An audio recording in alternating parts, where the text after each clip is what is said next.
ఆయన బీజేపీ అధ్యక్షురాలి హోదాలనే కంటే కూడా చంద్రబాబు గారి కుటుంబ సభ్యురాలుగా ఆ ఫీలింగ్ ఉంటుంది. అది మెయిన్. అంటే ఆమె పర్సనల్ గానా లేదంటే వెనక చంద్రబాబు గారి వల్ల ఆమె కూడా లేఖలు రాయాల్సి వస్తుందా? బాబు గారు చెప్తే రాయాల్సి వస్తుంది కానీ ఆవిడకి ప్రత్యేకించి ఎందుకు ఉంటుంది?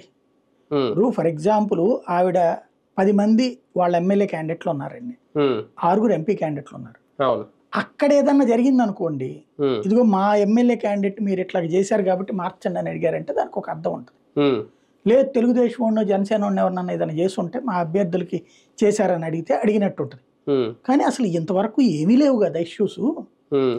ఏమీ లేని దానికి మార్చేయమని ఎందుకు అడిగినట్టు అంటే క్రైమ్ ఇన్సిడెంట్ అంటారు.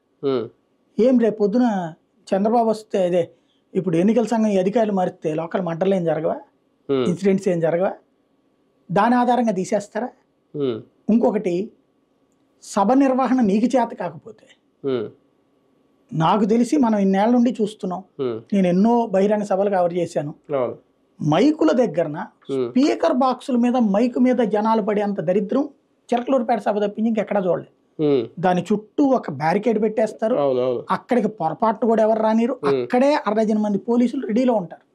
పోలీసులు ఆ రోజున అక్కడ ఉన్నారు.